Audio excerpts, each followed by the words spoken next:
Curiously, one of the most significant sources of stress is not the same old grind, but change. Virtually any event that represents a change from the ordinary can be a stressor. That includes primarily negative events, such as illness and failure, but also positive ones such as marriage or sudden success. The reason is that change, any change, demands an adjustment to new circumstances, an attempt to restore equilibrium.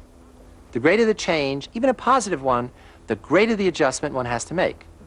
That's why the stress of a sudden good fortune can sometimes be as great as that of a small tragedy. As your stress accumulates, the chances of your getting seriously ill in the next few years increases significantly. The correlation of life change events and subsequent illness has been documented in a number of studies. We have learned that many diseases have no single specific causes, but are due largely to non-specific stress. The earliest research on stress was conducted by a Canadian physician, Hans Selye, who studied stressors that threaten the physical functioning of animals. Selye discovered a general reaction to stress that was not tied to the particular nature of the stressor. He called it the general adaptation syndrome and characterized it as having 3 stages. This film illustrates his theory. First, an alarm reaction stimulates the pituitary and adrenal glands to release hormones that mobilize the body's defenses.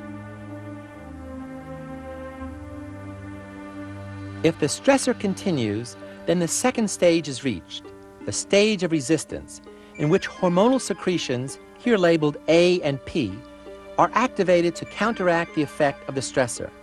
But the body's reaction to other stresses is weakened. With continued exposure to a chronic stressful situation, all resistance breaks down, culminating in the third stage, the stage of exhaustion. Prolonged exposure to stress can bring disease, exhaustion, or even premature death. Hans Selye's work helped explain the origin of many disorders that had baffled physicians. But Selye overlooked the psychological meaning that a stressor has to the individual. And that meaning is critical. The way in which an event is subjectively perceived and interpreted is often more important than the objective nature of the event itself. One person's stress is another's exciting challenge. What's upsetting and stressful to you may be challenging and stimulating to someone else.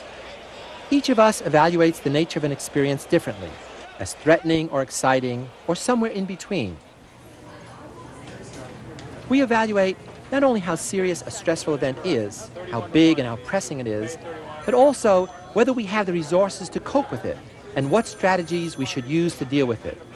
This kind of personal evaluation of stress has been termed cognitive appraisal by psychologist Richard Lazarus.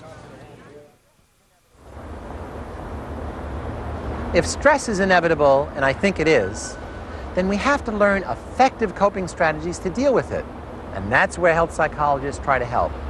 They are especially concerned about the practicalities of health. They work at improving health care, they consult on government policies, and they devise strategies to prevent illness and promote health. But ultimately, it's also up to each of us to stay healthy and to develop lifestyles that encourage wellness. And whether you do or you don't is going to be in large part a question of psychology, your psychology.